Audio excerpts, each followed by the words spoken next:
में हाथ नहीं डालेंगे।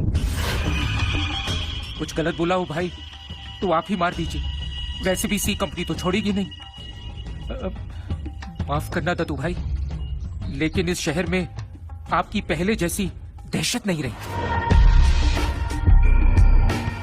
अबे नशाखोर, भाई की दहशत कम हो गई। यादव, घोड़े को लगाम दे। ये लोग सही कह रहे हैं, कमाल है, एक सी कंपनी ने 10 सालों के रिश्ते की मां बहन कर दी।